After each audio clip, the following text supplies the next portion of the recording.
Oh, hi. Welcome in. You're here for the Echoplex Media broadcast. Oh, great. Me too.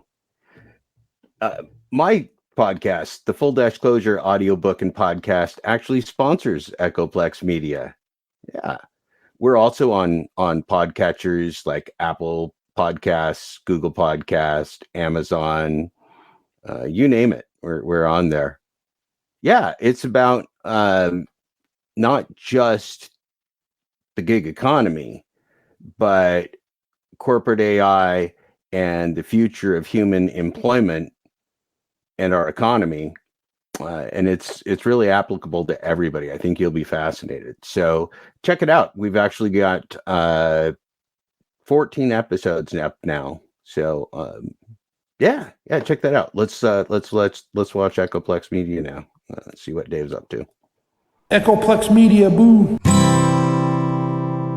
I'm white, and I've got everything I need. No one clutches their purses when they're in a room alone with me. And I can drive for any neighborhood I please at any hour, and the police don't do a thing. So if I see a penny on the ground, I leave it alone and fucking flip it. I'm a straight white male in America. I got everything I need. I'm a guy getting paid more than a girl with a degree. And I can walk down the streets after dark, no one wants to rape me. And I can get a girl pregnant and just as easily flee. Just like my straight white male dad did to me. So if I see a penny on the ground, I leave it alone and fucking flip it. I'm a straight white male in America. I've got all the luck I need. I've got a pile of broken mirrors and I'm walking under ladders and I'm spilling tons of salt, but to me that doesn't matter, cause my skin and my gender and my orientation are the best things to have if you live in this nation. I recommend it highly.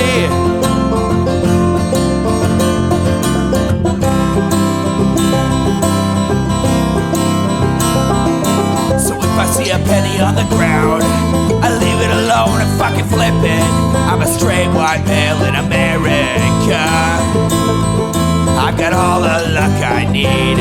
Shit's gonna work out for me, cause I'm a straight white male in America.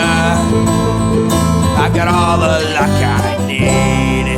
All right, hey everybody, welcome to the Intellectual Dollar Tree. We do the show live on Twitch every Wednesday.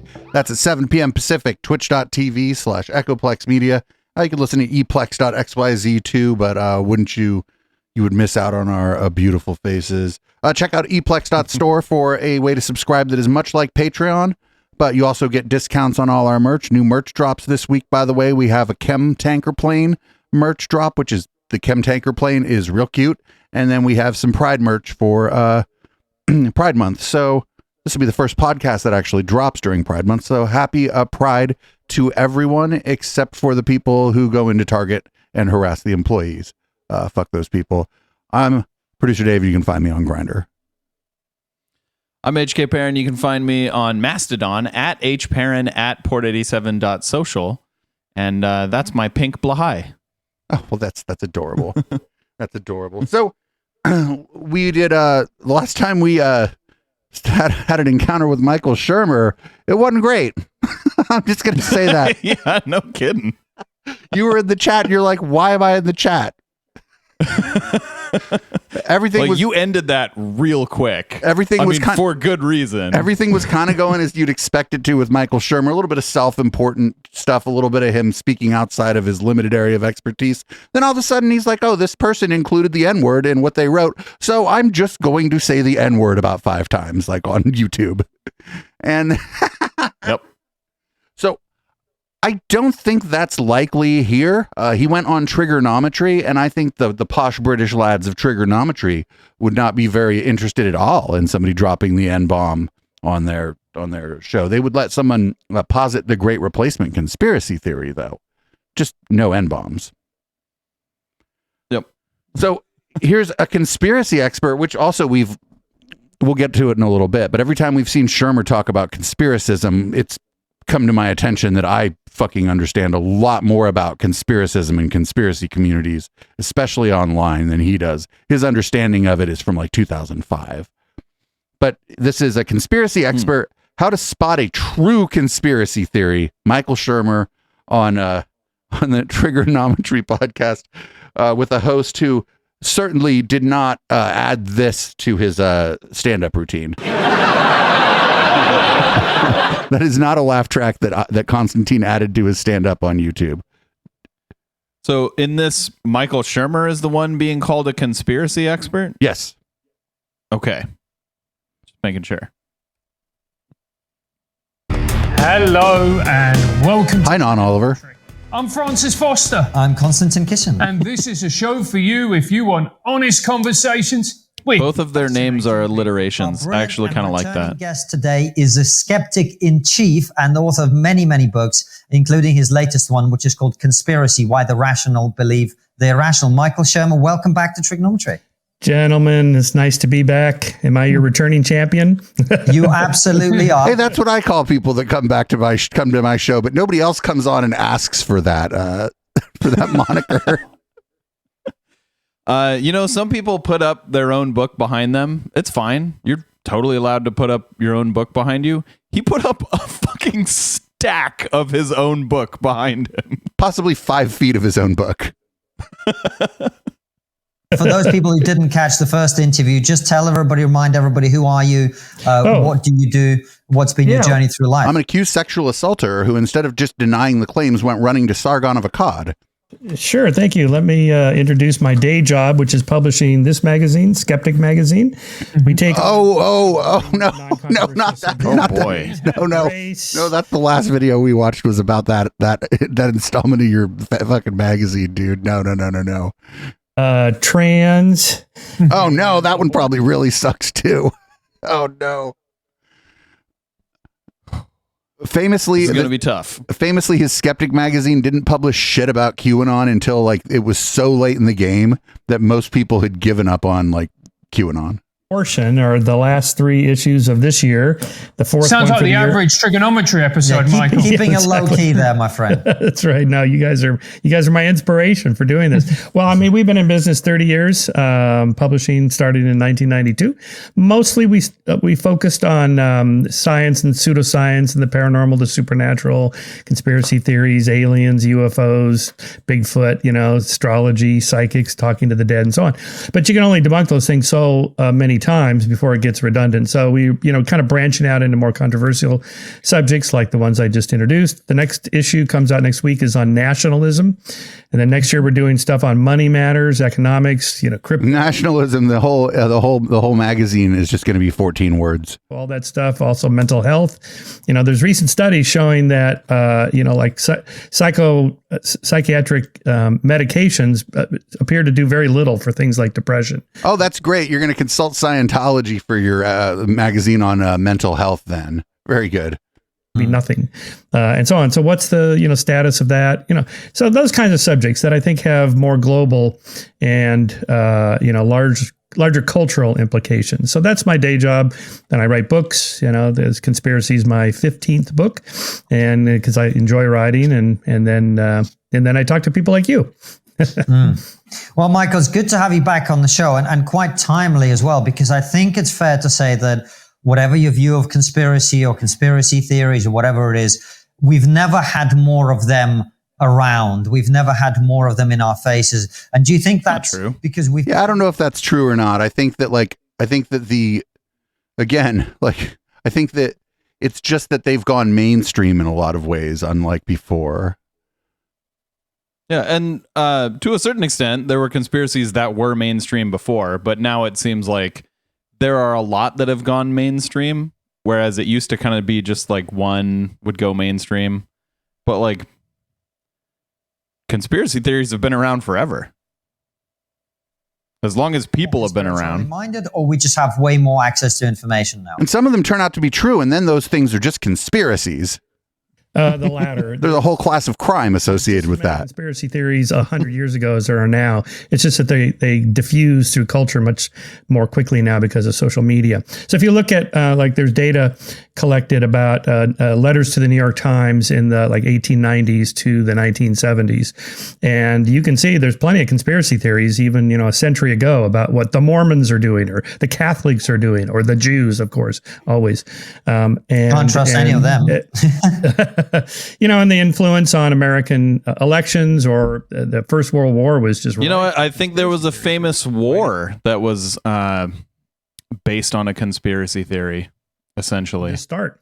I have a whole chapter on this in conspiracy on the assassination of Franz Ferdinand that started the First World War. That was a conspiracy. But then there were layers and layers of conspiracy theories, some true, some not, on top of that.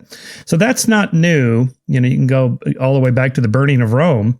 With Nero being accused of letting it happen on purpose or making it happen on purpose. So wherever there's power, where somebody has a lot of power and money and influence and other people don't, then the people that don't are very suspicious of the people that do have power. And for good reason. Really, this is what I call constructive conspiracism. A lot of times when people get in power, they get corrupt, believe it or not. like Sam Bankman-Fried. What happens? This guy seemed like the nerdiest, nicest guy in the world. We're going to change the world. And that's his example. And like, a lot of people were skeptical of that guy because he was a crypto bro, just like on the fucking just on the basis of him being like running a crypto company. I didn't know much about him, but they're like, hey, there's this guy running a crypto company also claiming to be a philanthropist. I'm like, yeah, all right, sure. Right. All right. Yeah. He's not just a con artist. That's impossible. All right.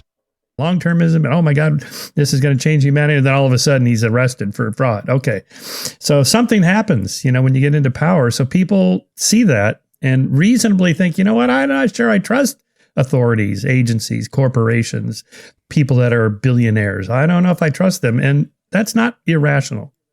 I mean, it is unethical to have $1 billion. So I don't trust billionaires, even if they are otherwise good people, because you have to be a bad person to have $1 billion. Right. I don't, we're going to end up in Narnia here, but yeah, if you have that kind of money and you don't give away enough of it to where you're down to like 40 million, you're a monster.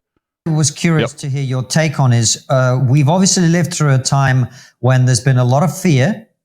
There's been a lot of power being aggregated into the hands of public officials and politicians and so on. And they've been wielding that power. You may agree or disagree with them doing it, but they have been. People's lives were changed in many cases irrevocably by the pandemic and the response to it. Well, what the fuck do you think a pandemic was going to do? Not change a bunch of people's lives? Seriously. This contrarianism shit about the pandemic drives me crazy, right? Because they're like, well, everybody, all these institutions are incompetent, but why didn't they not fucking do everything perfectly? It's like, well, make up your mind. I mean, the alternative is just say, all right, we'll just let a bunch of people die. Fuck it, whatever. And I'm sure they would have had a problem with that too. Well, my thing is, like, again, I'm not going to get into whether or not all these different things were effective or whether not doing anything would have been more effective. But the conspiracists, the heterodox minds here are like, on one hand, these institutions have been captured by people with bad incentives. And on the other hand, why didn't they do exactly what I thought they should do? And it's like, well, motherfucker, pick one. You can't, like, you know what I'm saying? You can, but then I'm going to be inclined to call you a dumb fuck. Because like what you're saying doesn't even make sense on its own terms anymore. Seen a rise in constructive conspiracism or unconstructive conspiracism during these last 3 years? Is there anything you've noticed during this time? Well, of course. So you triggered. You touched on a couple of things there. Triggered, we'll say, of causes of conspiracism, which is he's like, well, I'm really good friends with Brett and Heather, and that raises a real big problem for me. Anytime there's a major upheaval, social or political or economic or whatever, and we got all of it with the pandemic. I mean, you have political upheavals and economic recessions and so on. And also, you know, government's just printing money and handing it out. I mean, there's a lot going on there. Uncertainty. Nobody knows, you know, to give some slack to Anthony Fauci and the CDC and other. The government's just printing money and handing it out. Does he mean loans? Well, some of it was stimulus, but a lot of it was, PPP loans that they then forgave for organizations such as the Cult of Scientology. I wonder if Skeptic Magazine got a PPP loan. I'll give you that. They did forgive the loans, but also that money comes from taxes. I mean, the government does print money and give it away, but they do that to banks, not to people. Around the world. Right, and on the rare occasion they do give it to people, like with the stimulus. These people are like, the government's just printing money and giving it away. And it's like, all right, dude. In the spring of 2020, exactly what was going to happen. What would the death rate be of the SARS-CoV-2 virus and COVID-19 disease of it? It, you know, could have been like Ebola. It could have been worse. And I'm fond of reminding people, HIV was 100% fatal until the drug cocktails in the late 90s. 100%. Right. So, you know, we don't know. Could be like that. Could be like Ebola. Could be like the common flu. Nobody knew. So under uncertainty, you know, public officials are going to err on the side of caution, the precautionary principle, just in case. So it's a signal detection problem. If I miss it, if I do a false positive, I think the information indicates that nothing to worry about. Let's just continue on business as usual. What if it turns out it's a catastrophic plague? Then that's on you. You know, millions and millions and, you know, tens of millions of people die. Wow. As opposed to, well, let's lock down and just in case, and it turns out it wasn't that bad. Well, you know, the long-term consequences we're seeing now, you know, education levels have been hit hard on kids and, you know, the economy. He's saying it wasn't that bad, but it killed millions of people in the U.S. I mean, and like it kind of even depends more outside the U.S. It kind of depends on who you consider people, because there was a bit of a socioeconomic bent to who it was killing, right? And like that's true. And the elderly, it was killing the elderly and and a lot of people who had to work at like jobs where you interact with people, like we called them frontline workers for a minute. And not for nothing, chats like us, it's still killing people. It's just that, yeah. It just depends. I don't know. Who do you consider people? I mean, with Michael Shermer and with trigonometry, the slice of the pie that gets considered people seems to be ever shrinking. Like I was almost about to agree with him, and then he's just saying like, "Oh, but we overreacted, and it was nothing." Fuck you! It wasn't nothing. It killed millions of people. And like, to the extent, again, the people now, the people who suffered under the like stay-at-home orders, the education, again, that was more often than not due to socioeconomic status. Kids of richer parents did a lot better than kids of poorer parents, like because they had better access to internet, probably out of, you know, a modern computer, didn't have to rely on the one that the school gave them, those kinds of things. And he's also bringing up like now we're seeing the effects of it, and like yes, there are effects of it. For example, kids who had to do homeschooling through the whole transition, or not homeschooling, but you know what I mean, school at home, through the whole transition where they're, you know, taking their classes on Zoom, they typically did worse than kids present in class. But if the alternative is just let more people die, I don't think we did the wrong thing. It's fine if kids don't do quite as well this year if it means that millions fewer people die. Right, people can catch up. All kinds of things have in the past caused like we don't say that we overreacted to the earthquake if it keeps kids out of school. Do you know what I'm saying? Yeah. Yeah, exactly. Like, no, it knocked down everybody's house, so some of those kids couldn't go to school for a while. Like, you know, we don't say we overreacted to the fucking tornado if kids miss like 6 weeks of school or whatever. You know what I'm saying? We never say that about anything else. We overreacted to the blizzard by giving the kids a snow day. Yeah, like people in chat are like, it's hard to, makes it real hard to do well in class if you die, or what if grandma dies and grandma was your primary caregiver? Yeah. Yeah. Or even you just really loved your grandma and now you're going to have a hard time in school this year because you're, suffering from grief. Like there's all kinds of, we don't know. This is like Monday morning quarterbacking, and you would think that a skeptic would know that this is bad. Yep. It's not even good Monday morning quarterbacking. Like it's a counter, like it's basically arguing against a counterfactual. We don't know what would have happened. We don't know, like, if there would have been no pandemic, would there have been some dip in educational performance otherwise? We just don't know. No. I don't think there's reason to believe that there would have been, but there's no way to know. Anyway, with a recession, inflation, and so on, that may be the long-term consequences of making that there's other more, Michael. kind of error. Sorry to interrupt, but there's also excess deaths. We have excess deaths in this country at the moment as well. And I think your argument should be a little bit more sophisticated than that, because I agree with you in spring. Oh no, he's feeding him. He's like, you actually need to say this.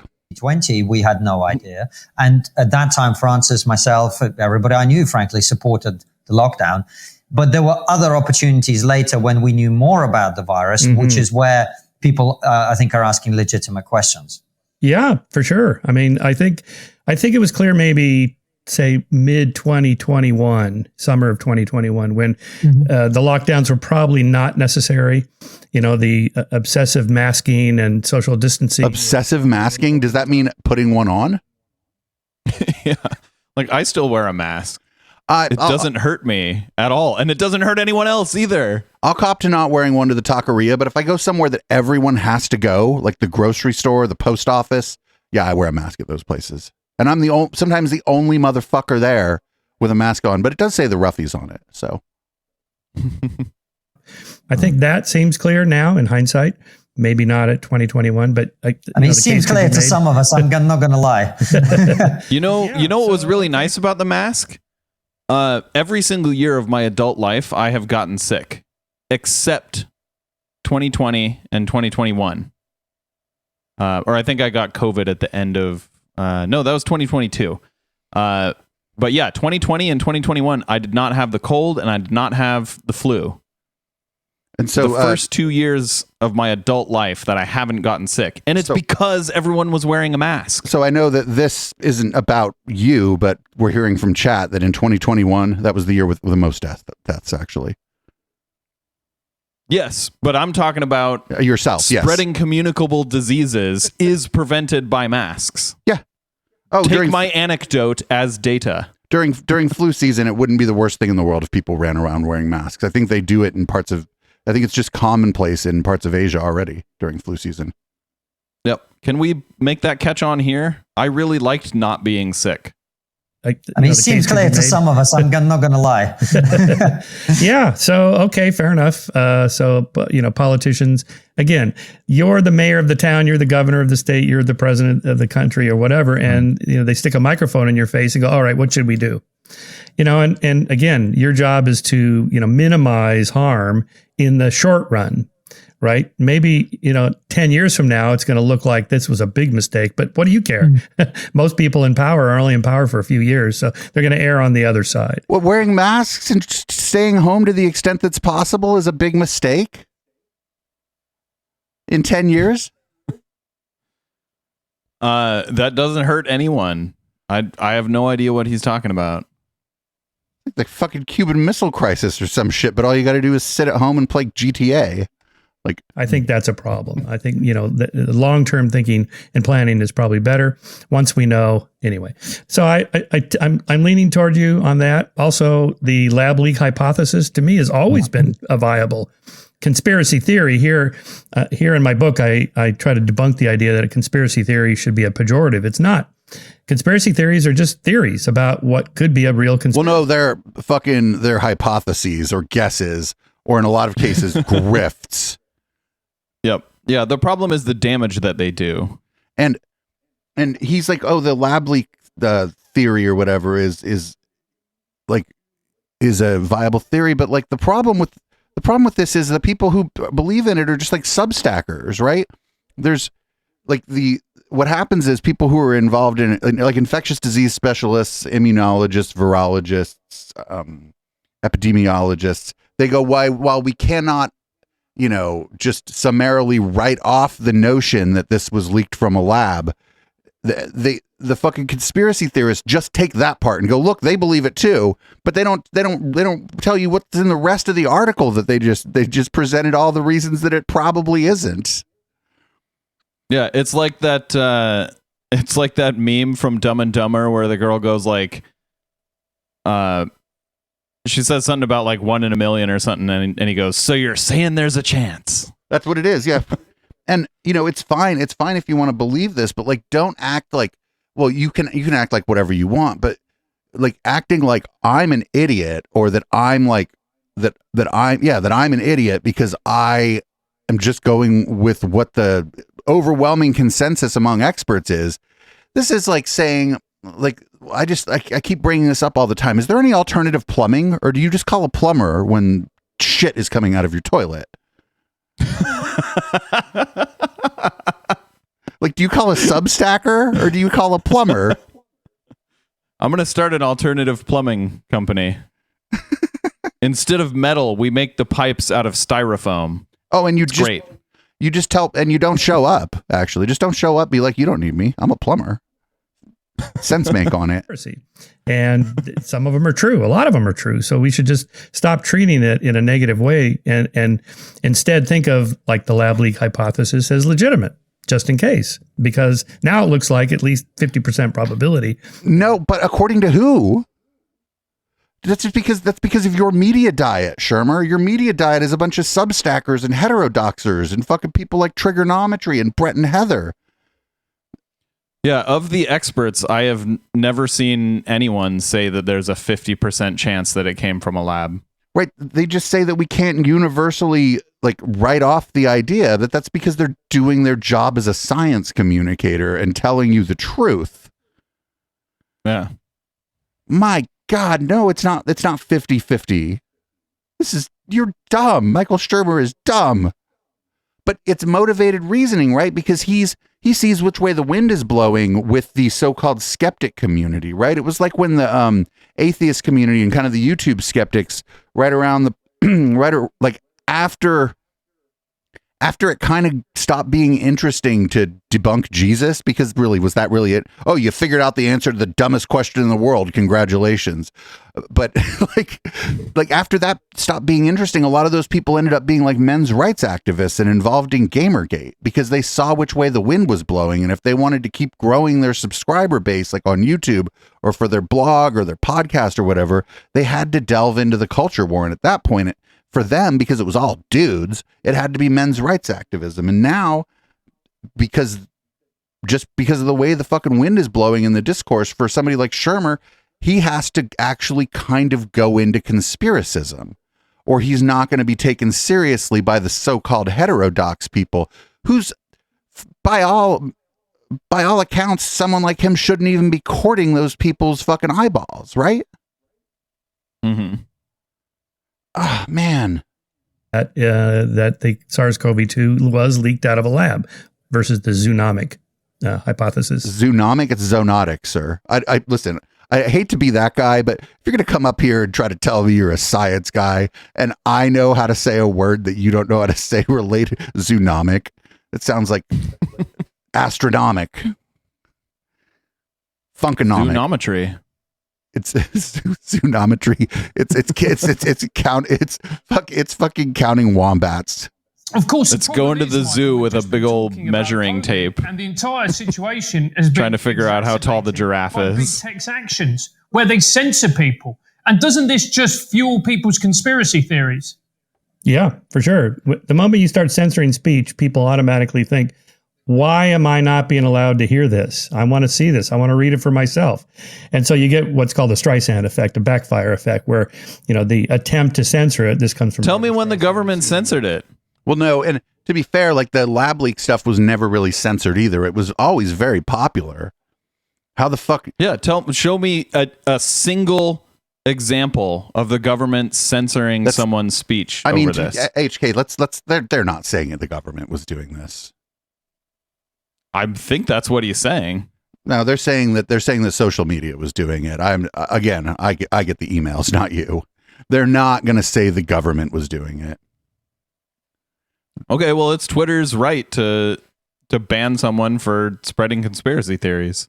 but also it was never banned. It was like incredibly Yeah, that too. popular. Have a photograph of her house in Malibu taken from a boat, censored, taken off this webpage. And I think at the time she filed the suit, maybe 12 people had seen this picture of her house. After she filed the lawsuit, it was like downloaded 400,000 times in a week, right? So, be careful about what you call attention to. We don't want you to see this. Oh, okay. In that case, I want to see it. And so I'm a pretty strong free speech fundamentalist. Just let everybody have their say. Let Trump back on social media. I want to know what he's thinking. I'm not a Trump fan to say the least, but if he's influential and he's tweeting it, he's putting stuff out to the public at 3 a.m, I want to know what that is. Just in case, right? So I don't want some tech. Would he say the same thing about Charles Manson? Probably. Okay, well. He and I disagree. I think if you incite violence, you should not be in the public view. And both Charles Manson and Trump incited violence. Threads telling me what I can and cannot see. I know there's exceptions. Should we let ISIS on there to recruit, members to become terrorists? No. All right. No. Okay. Those are brown people act after all. Nuclear codes. Okay. So he's not in favor of free speech. Okay. Right. Free speech. What depends. The fuck? What is he arguing about then? No, he thinks people deserve the right to free speech. I think it's just a matter of who you think are people. Well, there you go. I mean, he was from New Atheism. So he was from New Atheism. So do you think he's got think he thinks a lot of Muslims are people? I think you are absolutely right. But he just made the argument of just let the arguments go out. Just don't block any arguments. Don't say this shouldn't be allowed on there, or else everyone's going to go, oh, what's going on there? And then he's saying, yeah, but we should kick off ISIS. Like, so everyone's just going to go, oh, there must be something to ISIS. Let me go research ISIS. Like, no. First of all, his first argument was bullshit. Second of all, he just contradicted his argument, his own argument. And I would suggest to you that the anti-vaccine movement in America has a higher body count than any foreign terrorist organization does. I think the organization with the highest body count is probably the CIA. Well, that's, again, it depends who you consider to be people, HK. Yep. Oh, right. There's some obvious ones like that. But, really, how harmful are these kinds of people that are on there?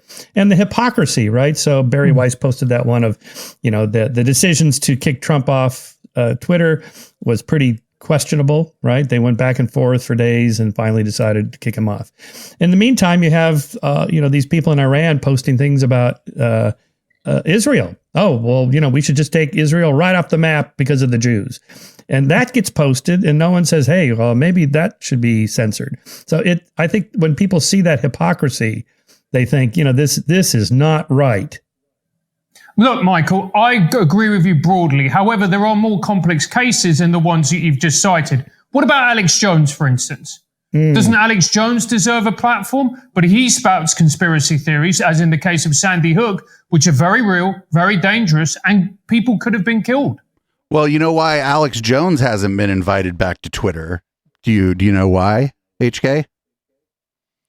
I think he has beef with Elon Musk, right? Yep. He's talked so much shit about Elon Musk that Elon Musk is probably just not going to let him back on. It's not some fucking, I guarantee it's not some fucking like, okay, well, I draw the line here. Nah. He let the guy that runs Stormfront back on, for fuck's sake.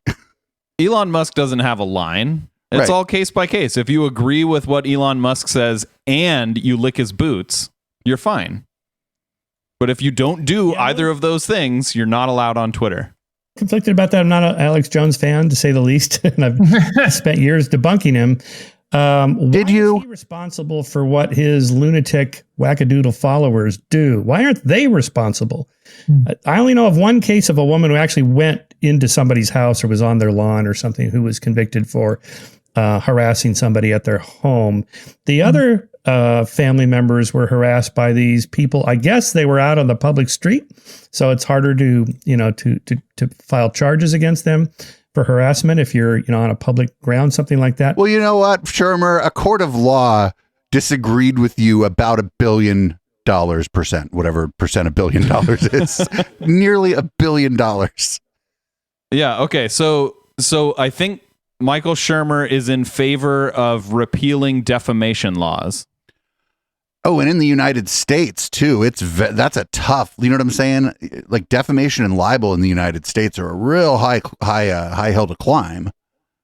Yeah, I think that's what he's saying. He's saying you should be allowed to say literally anything about literally anyone, regardless of the effects. Which is why I'm always like, alleged sexual assaulter Michael Shermer, because if I just take off that word alleged, he would never sue a rich person who kept saying that about him, right? Like if we were famous and I just kept saying that about him, he wouldn't send lawyers after us, right? Yeah. But it brings up the larger subject of he definitely strikes me as the guy who's like who's very very what do you call it? He's got very strong principles. He's very principled about this topic until he's in the crosshairs. Then all his principles go out the door. For harassment if you're, on a public ground, something like that. But it brings up the larger subject of to what extent does somebody's words make somebody do something that they would not otherwise have done? Like Trump's speech on January 6th that morning. We literally have a crime for that. Like there's a name of a crime for that. It's conspiracy to commit, anything.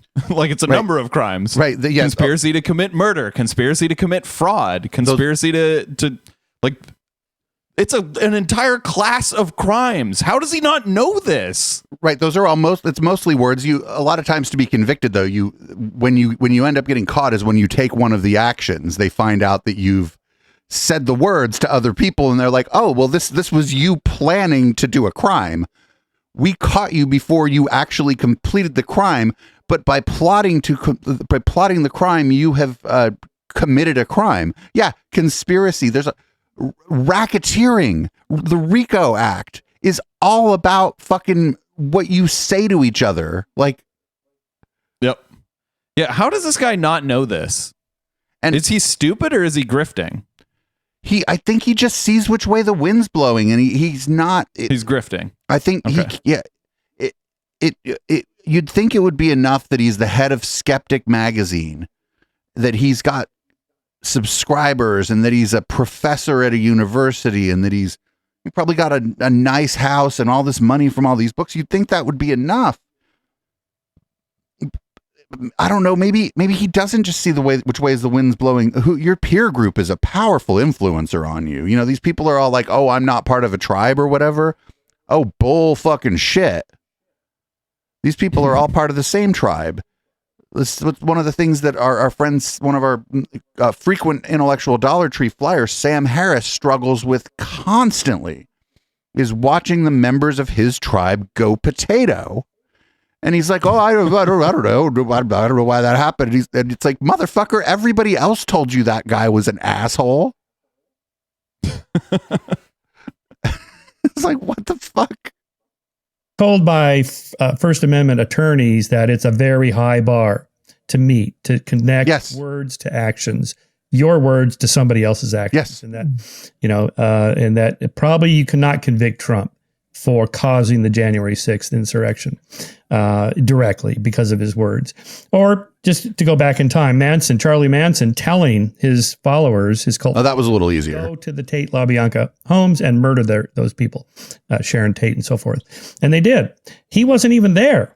And he got convicted for first-degree murder by Vincent Bugliosi, and who famously also got the... Okay, so he does know that it is illegal to conspire to commit murder. What I want to know though, HK, is does he think it was wrong that Charlie Manson got convicted of murder?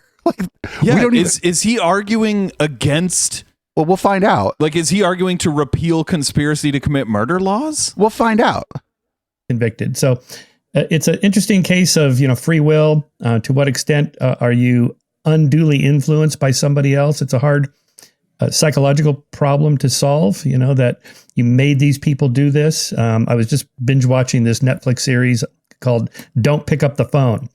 I don't know if you remember these cases, but this was a prank caller to a McDonald's who got the manager to strip search one of the young female employees in the back office, and the whole thing is recorded on a CCTV video. And this guy is just some nobody at a payphone. This was like in 1999, 2000 time frame, who somehow managed to keep this manager on the phone for 3 hours, strip searching this woman. She's completely naked. She's doing jumping jacks and jumping up and down naked so that the money she allegedly stole would fall out of her body parts or something. I mean, it's just insane. And how is it that somebody could do that from a payphone, and just say, I'm a cop and here's what you're going to do. And that the listeners don't go, hey, hang on for a second. You want me to strip this? Does he think that should be legal? I also is he watching? He's got to be watching like a fictionalized account of you know what I'm saying? Because it's on Netflix. Did you look into the story further, Mr. Skeptic? Even if it's real, does he think that should be legal? Is he saying the onus is on someone else to disbelieve everything they hear? I don't know. I mean, is it illegal to commit fraud against investors? Is it illegal to lie to your investors and say, "Oh yeah, this is the report of my company's earnings. You want to invest some more money?" And do your investors then have to disbelieve you and say, "I don't believe you actually earned that much money"? Well, it depends. Actually, are your investors rich or working class? If they're working class, buyer beware. If they're rich, well, then you're going to get fucked over for defrauding them. I mean, yep, you'll be going to prison for 11 years, just like Elizabeth Holmes. Right. And shout out to Elizabeth Holmes for defrauding Henry Kissinger. That's the only based thing about the whole thing is she defrauded Henry Kissinger. But I just wonder if this happened the way that he, you know what I'm saying? It's like a Netflix series. So I just wonder if he looked into this any deeper to find out what was going on. Was this maybe not the first time this person had done something like that, and that's how they went down because of a pattern of behavior? And we never really found out from him if he thought it was wrong that Charlie Manson got convicted. He's just like, oh, that's a funny thing. Yeah. That's a funny thing, isn't it? So I'm thinking now that he also thinks that fraud should be legal. So fraud should be legal. Conspiracy to commit murder should be legal. And what was the other thing he thinks should be legal? Defamation should be legal. I think he thinks all three of these things should be legal. And these are weird examples. At least that's the impression he's giving off. And these are examples he picked of his own free will, if to the extent that we believe in free will. I don't want to get into that, right? But he picked these examples himself. He wasn't prompted on any of this. Yeah. And if the guy's pretending to be a cop, that's impersonating an officer of the law. Right. Which is also a crime. So I think except on Halloween. He's slutty cop, fine. Non-slutty cop, that might be a crime. Oh, and strippers can pretend to be cops too. I think he thinks also that should be legal. This is not right. And yet somehow this happened 68 times in the course of a decade. Well, if the guy did it 68 times, then yeah, he should probably do some jail time for it. To what extent are we truly free, or other people can make us do things? So that's kind of what you're getting at there. Yeah. Should we hold Alex Jones responsible? Maybe. But again, first of all, he does have a platform, Kanye West and the other guy, Nick Fuentes, were just on a show. He still has a massive. Dude, you've said the N-word in the last month more than Nick Fuentes has. Guaranteed. Probably. Yep. See 2 episodes ago. And I stopped. I don't have any idea how many more times he said it after I fucking cut the shit off. Probably at least a dozen. Oh, so the government did not go in and shut him down. Private platform said, we're not going to have you on anymore. Would I have done that if I owned Twitter? Probably not. He was successfully sued. Right. But that was, again, a private party. The government owns the courts, though. And Michael Shermer's like, if I owned Twitter, would I have done that? The problem is even the Twitter files showed that there was vigorous debate inside of Twitter with people who thought like for Trump, for example, that they thought, oh, we shouldn't get rid of him, or we should. So I'm imagining for Alex Jones, it was the same thing. You know why he eventually got kicked off of fucking Twitter? Huh. He harassed Jack Dorsey in Washington, D.C. when Jack Dorsey was about to testify in Washington, D.C. The fucking next day, Jack Dorsey kicked him off of Twitter. So he's had beef with both owners of Twitter. Well, yeah. He also, but like, this is when Twitter was the last place that he was, and he didn't get kicked off until he in person confronted Jack Dorsey in an aggressive way, and then he got kicked off of Twitter. I don't know what to tell these people. Like, rich and powerful people, they got egos, buddy. I don't know what else to tell you. Like, what this lunatic is thinking. And I tend to have more faith in people that they may be unduly confident in people's rationality. I know some people are more influential than others. Jones is apparently one of them. But how is that different from Rush Limbaugh rambling on about, or Sean Hannity or Tucker Carlson or any of those, rambling on about, the left, the liberals, the libtards, and they go on and on. They don't use that terminology generally. And people are definitely influenced by that to the extent that they just hate liberals. They hate Democrats. But Alex Jones was talking about specific people, saying that they were lying about their kids being killed in a mass shooting. And that's why he got kicked. That's why he got kicked off of the platforms mostly. There was other stuff too. Probably pressure from investors related to that and other stuff. And then why he lost all that money was because a couple of his parents got together and were like, you know what? Fuck around and find out, Alex. They're satanic, evil people. This is not the politics of old. Why are Hannity and Carlson and Ingram and the Rush Limbaugh radio people of the world, Rush Limbaugh dead, being censored or kicked off platforms for their Rush Limbaugh's about as censored as you can be. The Grim Reaper he doesn't unban you. Aren't these platforms under a huge amount of pressure? Like, if you remember during the very start of the pandemic, David Icke, some would say the original and the best. You copied him. Yeah. He was doing these interviews about, 5G causing COVID. And it was platformed on YouTube. It was watched by millions of people. And that creates a very real problem. And it creates a very, very real problem for YouTube, for example, where people are saying to them, how are you allowing this to be broadcast on your platform? Surely they're in an untenable position. They have to get rid of him. Maybe, yes. I know David Icke. I don't know him personally, but I've been following him for 25 years. He's been doing this for a long time. I guess he's more influential now, I suppose, because of social media, YouTube, and so on. What to do about it? Again, this is slightly different than it used to be because, the New York Times is not going to interview him every day, or the Wall Street Journal, or NBC, CBS, ABC, and so on. YouTube is a different, so social media platforms. Again, this debate. To what extent are they? He's not bringing up a good point, but he's reminding me of a point that I would like to make. Where if you had asked back in 1990, before any social media existed, if you had asked, hey, should every crazy person in the entire world be allowed to broadcast their opinion right in the New York Times? People would obviously say no, right? And it was because that's where people got their news. People got their news from the New York Times. So the New York Times had a responsibility to deliver accurate news. And for the most part, news organizations did deliver accurate news. There were a lot of times that they didn't, but let's not go into that. But nowadays, if you look at the New York Times, they still have that responsibility of not publishing everything everyone sends them. And yet places like Facebook get away with, pushing the Daily Wire out to literally fucking everyone.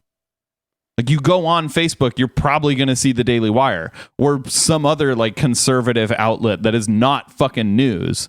or you're going to see some crazy person going viral posting some like derogatory video. So, and the thing is, that's where people are getting their news now. You know, I hate to say it, but like, our society is a bit broken right now. We don't understand what news is anymore. Like, people get their news from Facebook, and it's not news. It's just angertainment. So, I don't want to get too far out here. What happened? What happened is from the jump, these organizations, be they InfoWars or Daily Wire or even Michael Shermer's friends, Brett and Heather, they're not really playing the game. They're playing the ref. They're like, oh, I'm going to get censored. YouTube's going to censor me. So they're playing the ref. They're already whining to the referee basically before the game starts. And that's what they've been doing the whole time. And it's been effective. Yep. So yeah, it's been working. They've been crying censorship the whole fucking time. Even before social media, they were crying censorship, yelling about the liberal media and shit. They've been doing it the whole time, and it works. So I don't know, like, what's the problem? This strategy is working. Why are you so mad? Public square, this is just a public space. Yeah, and honestly, if you want to talk about like actual censorship, like, go on to YouTube and look for things that criticize like the United States government. Like, you might find some, but there's not a lot. Like, channels that heavily criticize the United States government do not get popular on social media. Hyde Park, period. London. Just go there with your bullhorn and say whatever you want, and people can listen to you or not. And is it more like that? So as you know, so the difference is in the public square, the consequences of going out there and, for example, saying the N-word a bunch of times, those consequences can be a bit unpredictable. So depending on which public square you're at and which city, you might have a real bad day. So obviously there's a difference between Twitter or YouTube and the public square. Like, anybody who thinks that these are just people who don't go to the public square. Nobody's even going to hear you in the public square. Sometimes in the public square, you're not even allowed to bring a megaphone. They'll arrest you. Use noise. You're fucking disturbing the peace at that point. Like, there's probably going to be some lawsuits and major congressional debates about whether these companies should be broken up or more regulated. Because of that, they're claiming we're just like the phone company. So if I'm on the phone with you and I libel you, you can't sue AT&T, my phone company. Or is it Sprint? I forget what my phone company is, but they're just a platform for us to talk. And no, your ISP is like the phone company, you dumb old man. Your ISP is the phone company. It's like you're calling someone, and that's Twitter. Like, and then you're getting information from Twitter. Like, oh, this fucking stupid motherfucker. Sometimes your phone company and your ISP are the same company. When you libel someone on the phone, or like, let's say you defame someone on the phone, the other person on the line is going to hear you. It's not going to go out to like millions of people. You can't, like, if I were to call you, I can't add in another million people on the call. Right. And if I broadcast that without your permission, I've committed a crime. Yep. Is YouTube and Twitter more like that, or are they more like the New York Times that should be held accountable? And the problem is, they're more like the New York Times. They should be held accountable. Yes. Period. They publish one or two. They're vetted. If you think that the New York Times has a responsibility to not post every letter to the editor that it gets, then to a certain extent, you must agree that Twitter and Facebook have a responsibility to what do you call it? Moderate their content. So we actually have a good compromise on this already. It's Section 230 of the Communications Decency Act, in which it specifically says that these companies are not liable for what I say on their platform so long as they make an attempt to moderate the content on their platform. It's literally, again, there's a law about this. they figured out a while ago that like these companies weren't going to be able to grow or even exist without getting sued to death if they were going to have user-generated content. So actually Section 230 it's not the worst piece of fucking law that ever happened, because it's like, okay, you're not responsible for everything on here, but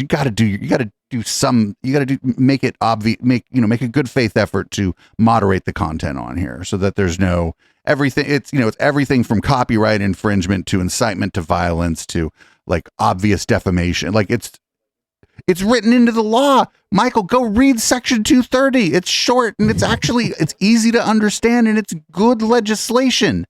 Michael, go read it. He would probably agree with it if he read it. And so on. And they can be held accountable for that if somebody libels somebody else and harms them and there's damages because of this New York Times article about them. But what if they got submitted and published, 100,000 op-eds a day? How can they possibly control that, fact check it, regulate it? They can't. Well, then they would fucking fall back on Section 230 of the Communications Decency Act, you stupid motherfucker. But like, they're not going to publish everything without checking anything. If they do that, then they should go out of business. If I can post literally anything on your platform should not exist. Right, but that's what I'm saying. We have a law about that already. It's a good law. Yep. What do you do about Facebook or Twitter where you get something like 100,000 posts, whatever it is, a minute or an hour, something an hour. Facebook only gets 100,000 posts an hour. Get the fuck out of here, boomer. Do about that. It just seems an intractable problem. Hey, Constantine. Stay. Nope, whatever that was. Nope. Ugh. What did we just watch? We didn't. Drops we've had over the last couple of weeks.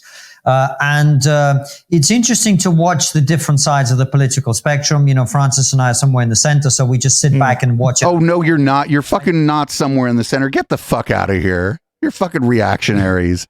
You are fucking... Constantine might be somewhere in Non-Oliver may be somewhere in the center because he rarely says anything. Constantine, sir, we've seen you get interviewed by other people.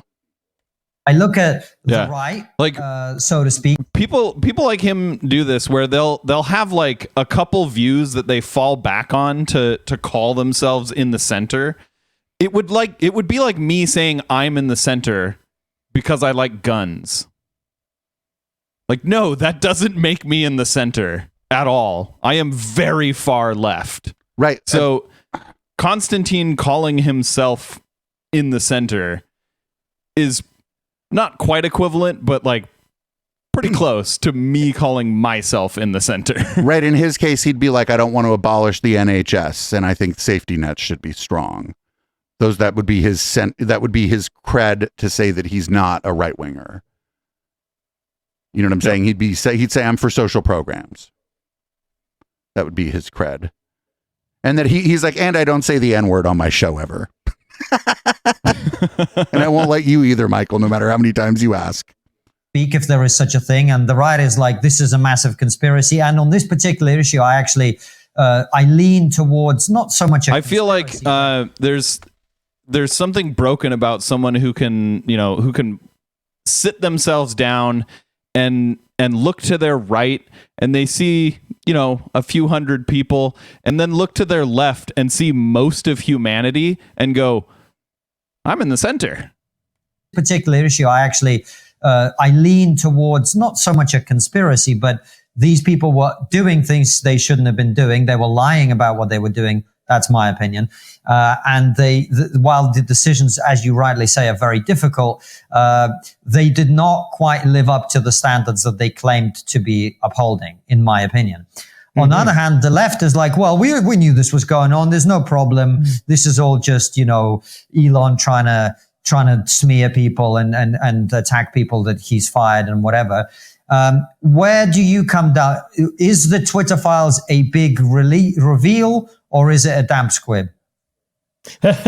Yeah, so I have read it. I've read it. That's not one thing, but whatever. I think we all knew that Twitter was pretty far left leaning. Wait, what? So on one hand, it would be like saying, maybe, I don't know, Peter Thiel buys, no, let's use another example. George Soros buys Fox News. and says, "Oh my God, I can't believe it. There's been a right-leaning slant in favor of Republicans for all these years. Can you believe it?" Everybody would be like, "What, are you crazy?" Everybody So wait, knows that. so because Twitter took down revenge porn, they are left leaning. So yeah, that was one of the problem with the Twitter files, and I did a whole episode on it. We did an episode on it here. I don't think you were here. Is that you just have to take Elon's word for it that you have to take Elon and Matt Taibbi and Barry Weiss's word for it that this is the information they were given, and that nothing was hidden from them, and that they were that they were able to access everything that was going on in it, that they weren't just acting as stenographers for a fucking billionaire. And I don't believe that, right? Like, they weren't, like, when I listened to that, it was an episode that Sam Harris interviewed some of the people that were involved in the Twitter files, including Barry Weiss. And they were like, "Oh, we had to do this we could only get this information on these laptops in Twitter that Elon was giving us access to. And sometimes we had to, get data dumps from them, on our own computers at like at midnight or 1 a.m. I'm like, data dumps didn't you just say that you had access to all this stuff, and now you're waiting for whoever's in charge of giving you this information to give you this information?" That's why I didn't give a fuck about it, is because that they were just being told basically what to publish by Elon Musk. And so, and some of what they published was like, when they talked about taking Trump off of Twitter, it all seemed like it was all very thoughtful, and people were like arguing inside of Twitter about what to do about it. People, like the people on the trust and safety team, were like arguing with each other. It all seemed like people were having a pretty robust discussion trying to do the right thing. Is Twitter left leaning? Well, I mean, as an organization, sure, but like what it's in the South of Market district of San Francisco. I don't think Twitter is left leaning as an organization. I think the people that work at Twitter, for the most part, were left leaning. Now I can't really say, because the people that are left at Twitter they fall into two categories. A self-selecting group. Except for the people who are here on an H-1B. Yeah, true. Okay. But why is it any revelation that a company like in South of Market in San Francisco employed a bunch of liberals?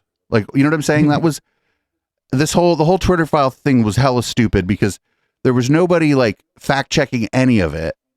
You know what I'm saying? Like, it wasn't like given to like The Intercept or to the New York Times or to, I don't know, to like Bellingcat or to some like investigative journalist organization. It was just given to fucking Substack weirdos and IDW adjacent grifters. And like Matt Taibbi himself said in an interview on Joe Rogan like a few years prior that like as soon as you're starting to get handed stuff to release, like he essentially said you're just not an honest actor at that point. Right. And but then he like literally admitted when he was talking to Mehdi Hassan that he was just being handed stuff by Elon Musk to release. Hey man, the money must be the money. Can't watch it for 5 minutes and not realize it's a total right. Apparently Matt Taibbi's ethics have a price, and Elon Musk found it. Like, what, are you crazy? Everybody knows that. You can't watch it for 5 minutes and not realize it's a total right-leaning GOP But platform. Michael, there's a difference though. No one's been gaslighting the public for years, claiming Fox News is a left of center publication. Bullshit. Their whole thing was fair and balanced. Remember that? Yeah. With Twitter, the argument they had it was, trademarked. "Oh, we're not left of center publication." Whereas with true. Twitter, the argument was, "Oh no, we're not shadow banning anyone," except they were. "Oh no, the decision to ban Donald Trump wasn't made because of personal animosity." Yet we find out that Yoel Roth, one of the major executives, had said that Nazis were in the White House 3 years earlier. So the problem, Constantine, is that Yoel Roth was not one of the people advocating to ban Donald Trump inside of Twitter, Constantine. If you would have actually read the Twitter files, it was very clear that Yoel Roth wasn't one of the people in there advocating to ban him. He's read the Twitter files. He didn't lie just now. He heavily implied He knows exactly what he's doing. He's Would be lying through omission. being told one thing, and then we find out, actually, yes, I agree with you. I was not surprised to find out that what Twitter had been saying for years was a lie. However, they were saying it wasn't a lie, and now we know and have evidence that it was a lie. I think that's quite significant, don't you? Yeah. Yeah. So to be fair, Fox News did drop its fair and balanced line that it used to use and pretending to be neutral. They've given that up.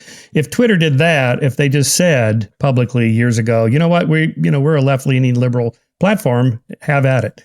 That would be acceptable because then everybody knows. So yeah, I agree with you that the deception involved, we are politically neutral when the Twitter threads so far. No, they didn't. I don't think Twitter ever made the claim that they were politically neutral. I think their claim was that their decision to ban Trump was based on his behavior and repeated violations of the terms of service.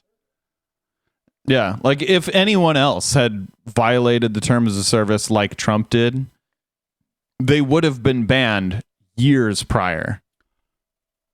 Right. Like the fact that Trump wasn't banned until he caused a riot at the Capitol is like that is proof that Twitter was treating him with kid gloves.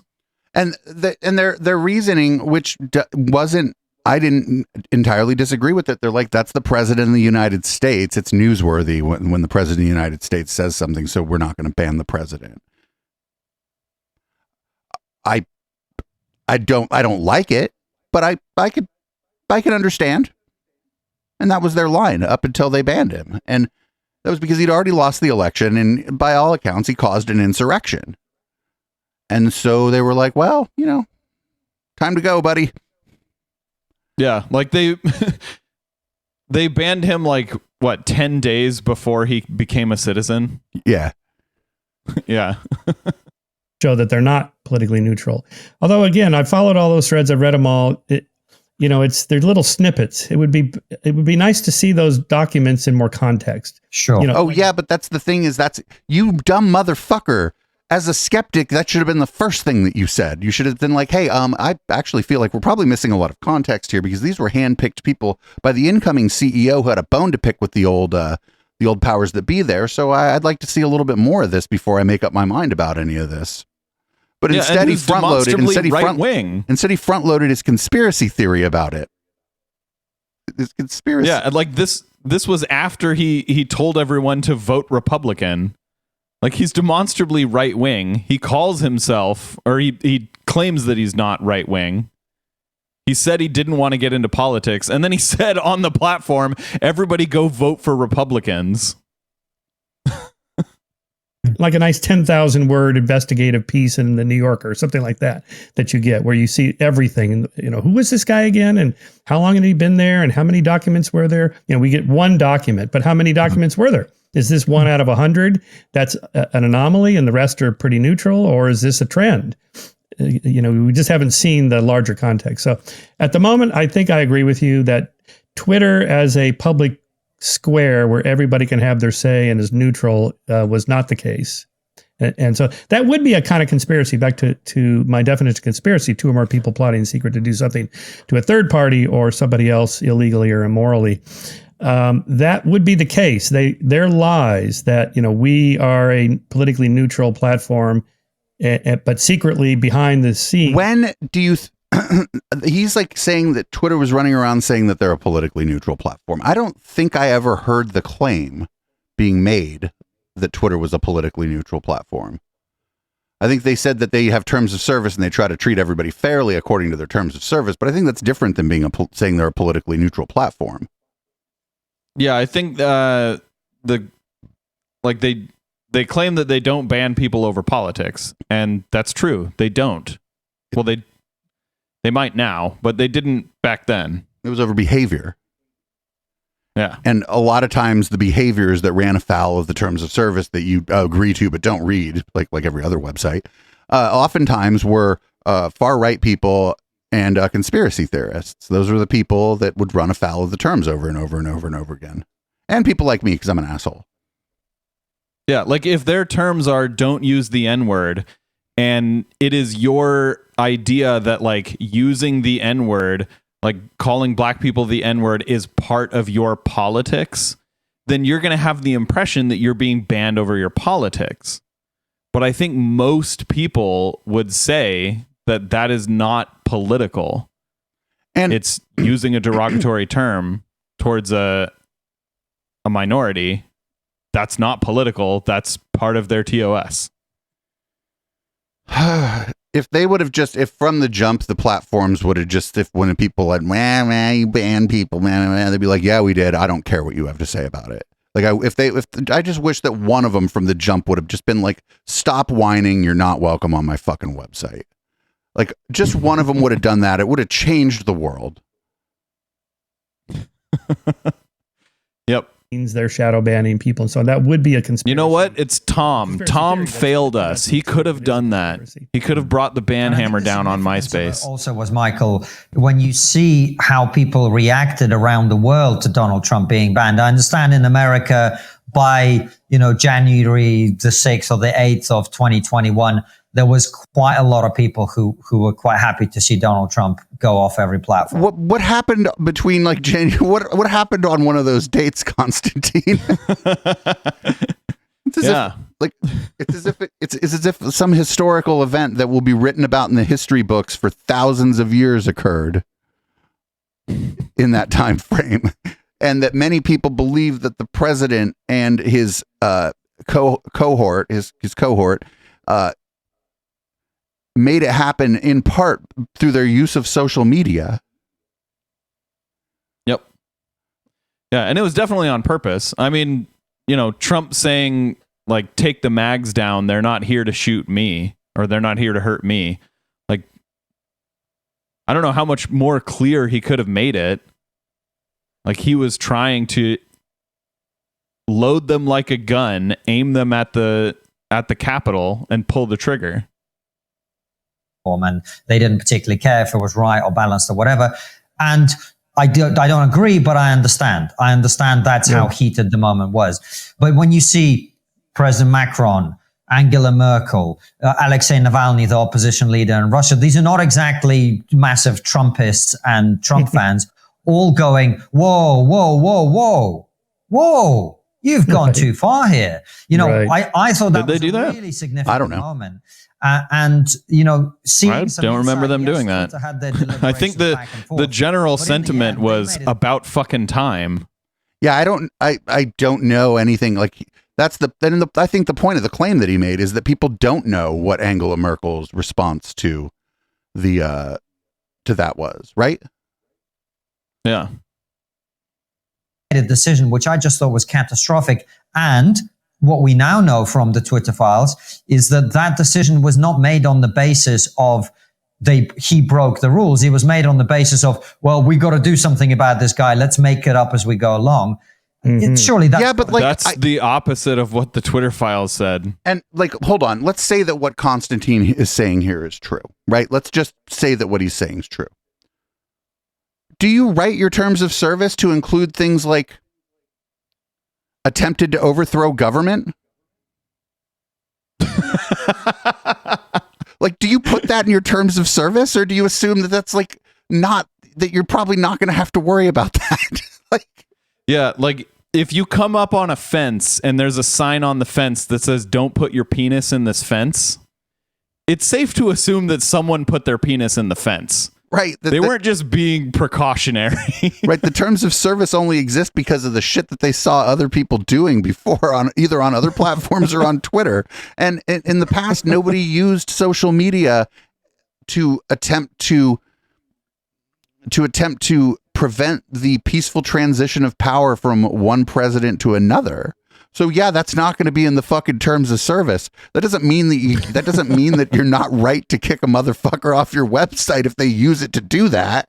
Like, yeah, there is actually a line in pretty much all terms of service that says we can change the terms of service anytime we want, and your continued use of our service counts as you agreeing to the terms of service. Right, and I think there's probably language in there to say that it's retroactive as well. Like any future changes are retroactive on previous content or whatever. Usually, it's like we can ban you at our discretion. Yeah, and that's because, and as a libertarian, Michael Shermer should understand property laws, right? Because all the Twitter is like in essence, it's property, right? It's somebody's servers or the time somebody rented on somebody else's servers. I think Twitter's one of the few that actually has their own data center, which is why that keeps breaking. But yeah, like you would think that as a libertarian, Michael Shermer would understand. They were, as a libertarian might say, they said to Donald Trump, "Hippity hoppity, get off of my property." And and every fucking all of them did it, and probably pressure from advertisers played a little something into this too. Probably. Does Twitter have advertisers anymore? Like crypto scams and gold, yeah. Boner pills too.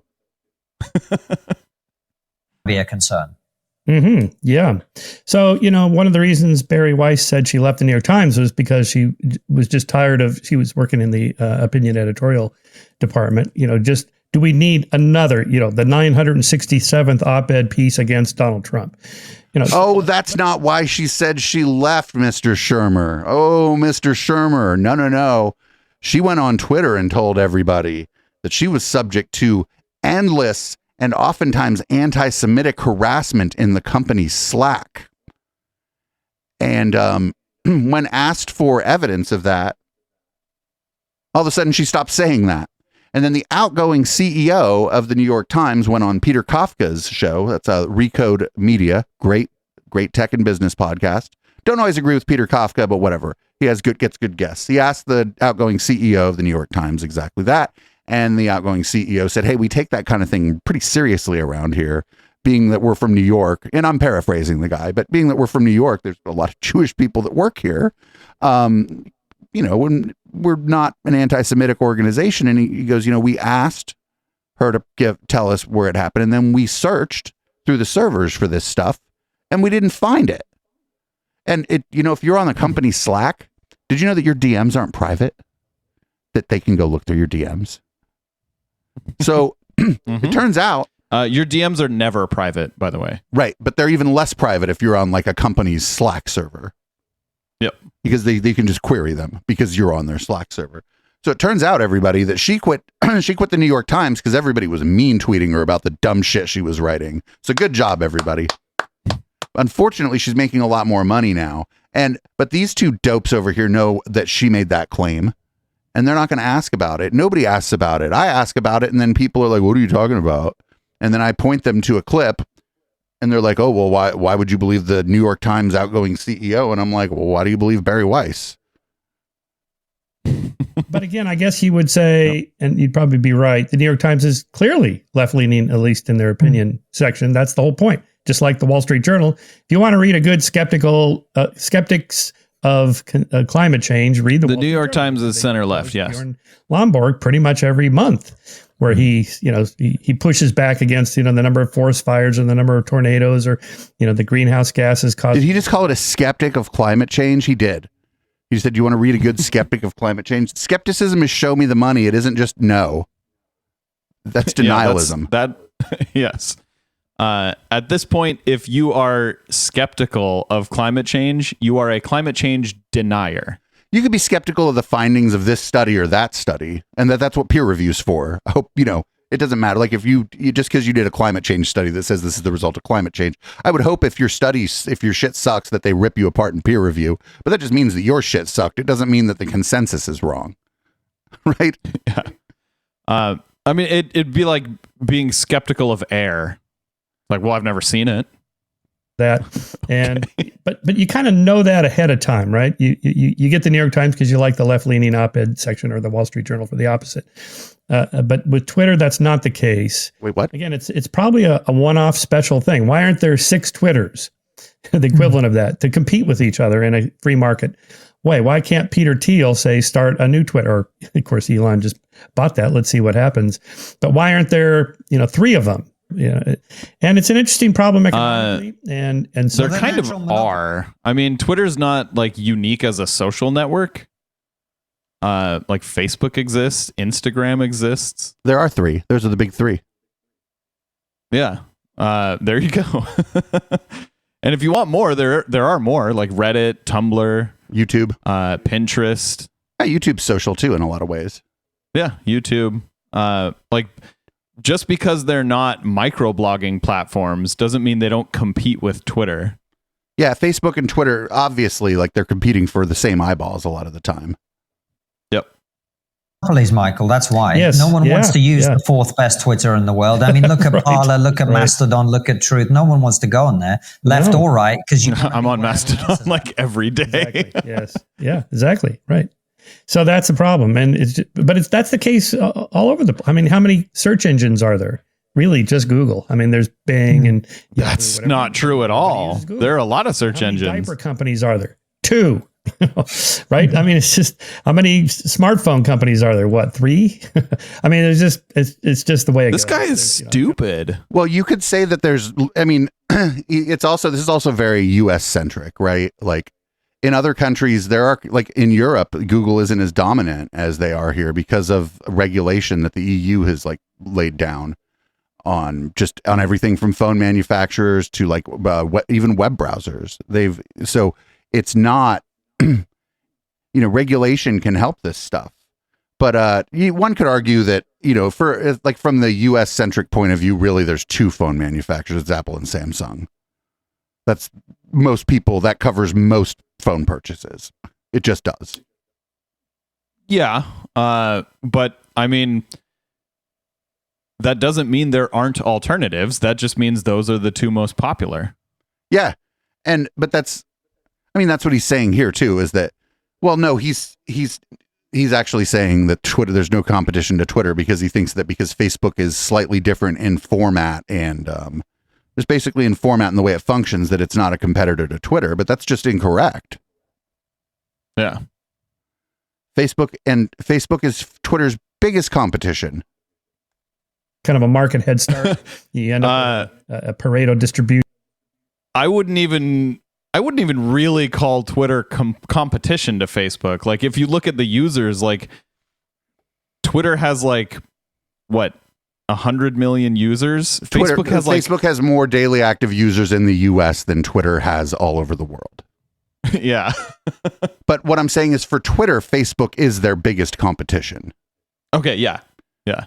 The car doesn't necessarily go the other way. For Facebook, the biggest competition to them is probably, it's Google. It's the Alphabet enterprise and all their different ad offerings. Yeah. Yeah. We're kind of forgetting these are all just ad companies. Percent of the products, generate 90% of the revenue, or even worse, or just take podcast platforms. Like probably 1% of the podcasters have 99% of the audience. It's just the way it goes, I guess. And we are in the top 1% this year, according to our Spotify. All right, well, that's fucking as good. I mean, we're up against it here on that hour and a half. So a couple takeaways here. One, congratulations, Michael Shermer. No slurs. Good job. Not even 4 or 5 slurs this time. Good job, Michael. I think it might be because they sent him a thing. They're like, listen, we saw. Okay, so we don't watch your show, but we do monitor that one guy because he knows about Constantine's laugh track. And, listen, we don't want to have to end our interview with you for the same reason that guy who we've totally never heard of, but we both somehow blocked before he ever interacted with us on Twitter. We don't want to have to do that to you. So good. That's my first takeaway, is that Michael Shermer did not say the N-word. So that's really good. But they didn't even really talk about conspiracism. They talked about this was like culture war grievance shit. But to be fair, we only got 28 minutes into an hour 3. And to be unfair to ourselves and our live audience and the patrons, I think we're going to probably have to continue this when we get to the other side here. That evil paywall. But since we're continuing this on over, HK, what do you think about maybe making this one a freebie? Maybe maybe letting everybody grab the full video. and audio. Anytime you want to make one a freebie, I'm all for it. So we'll make this one a freebie, everybody. So if you're listening on the podcast, head on over to patreon.com/Echoplex. You'll just be able to find this. It'll say Intellectual Dollar Tree Live 5/31/2023. I know we have the numbers in the wrong order because we're from America. But so, yeah, my first takeaway is they didn't really talk about conspiracism much, and that it was a lot of culture war stuff. But my other thing is when they talked about the Twitter files, he like front loaded the thing that he should have put after. He said, well, hey, you know, we're missing a lot of context. He put that kind of late into his analysis. My analysis of the Twitter files is this. We don't even know what was given to Barry Weiss, Matt Taibbi, and that one dude who hates San Francisco. I forget his name, Schellenberger. And then we don't know what was given to them. All we know is what they chose to tell us about. And we don't even really know, like, if they've edited that in some way to make it even more deceptive. We don't know how much access they were actually given. And we don't know shit. We probably know less. We do know that Elon has a vested interest in making Twitter look left-leaning and bad. At least before he got there, yeah. So, you know, we don't really know anything except that this would be exactly what we expect if there's, you know, if the whole picture looked fine. So, yeah, but we've a couple times done episodes where Michael Shermer talks about conspiracism, and the way he thinks about conspiracism is just outdated. It's very 9/11 truther, like UFO shit. Like, that's before the virality of social media was weaponized by grifters, and a lot of grifters, actually. Grifters and what people I would go out on a limb and call domestic terrorists, I guess. And so stochastic terrorists. and that's fine. It's fine to have an outdated view of it, but maybe he should have some conversations with people who were like in the shit dealing with it now. The problem is, at least for Shermer, is none of those people want to talk to him, right? Because it would be like the QAnon anonymous people, and they're like, why would we talk to you? You're an asshole. Or, you know, like Will Sommer, who just retired from the Daily Beast to move on to, I believe, the Washington Post, isn't going to go talk to Shermer about this stuff. Zach Patrizio of the Daily Beast probably isn't going to go talk to him. These are all the people on the dystopia beat now covering conspiracism. And because conspiracism, specifically during the pandemic, but before that too, even QAnon, it started to lean pretty hard to the right. Like, it started leaning real hard to the right. I think Pizzagate QAnon started that shift where it became partisan, right? Like, before that, like before Pizzagate and stuff, chemtrails, you kind of didn't know what somebody's politics were going to be if they believed in chemtrails, right? They probably would be less likely to vote, but they might be liberal, they might be conservative, they might be apolitical. They just fucking are stupid and don't know how a jet engine works. Flat Earth was a lot of like religious people, but most Democrats are religious people, so that, you know what I mean? That doesn't necessarily mean anything. You know, 9/11 truth might have even, like at the very beginning, might have leaned pretty hard to the left. Anti-vax was associated with the left, even though I think that was probably incorrect. It probably ran the spectrum from like crunchy granola to libertarian, even to enlightened centrism. But I think that the sort of weaponization of conspiracism to be kind of aimed at liberals, like Pizzagate and QAnon, were designed to tell you that your political opponents, you being a conservative, I don't know why a conservative would listen to this show, but you know, whatever, we'll take the metrics, but that you being a conservative, your political opponents aren't only wrong, they're hiding babies in a basement. Yeah, they're not only wrong, they're evil. They're the most evil. They're blood libel. It's blood libel evil. Yeah. And, you know, prior to that, we had the Satanic Panic, but they were aiming that at like kind of gothy, like witchy people.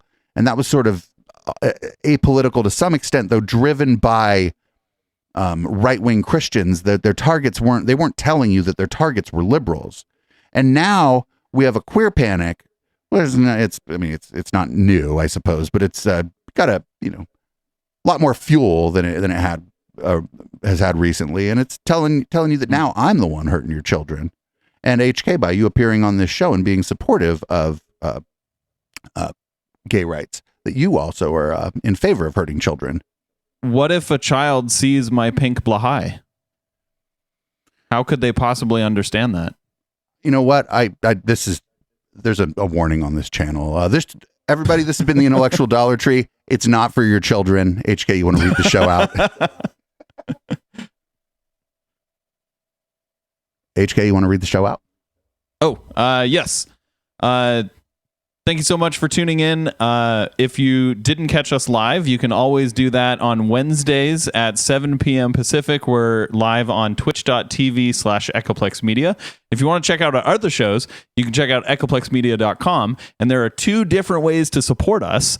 You can do it on eplex.store and you can do it on patreon.com/Echoplex. If you're listening live, stick around after the song where we'll be back for Red Light when we turn all the lights red and we continue this video, unfortunately. But I promise we'll have better content later. This is Boomers by Periscope.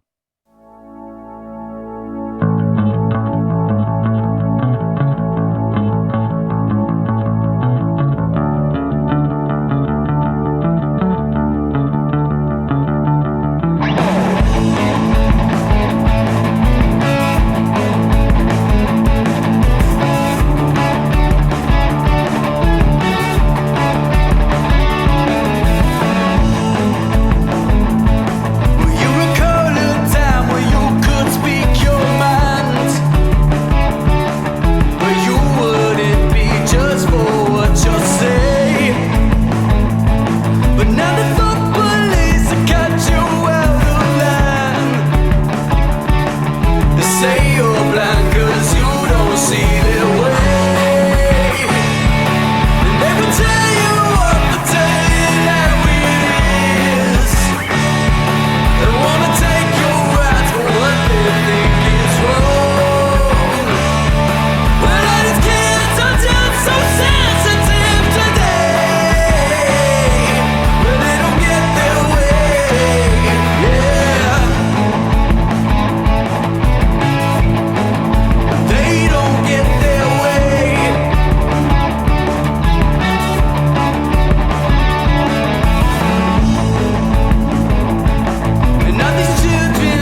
Sunday, right here on twitch.tv/Echoplex Media.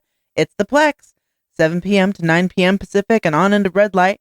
We have the worst news in the week that no one else will cover. The Plex has it all. Conspiracy, right-wing nut jobs, Christian extremism, and Madison Star Moon. Tune in every Sunday at 7 p.m. Pacific at twitch.tv/Echoplex Media and find our full schedule at echoplexmedia.com.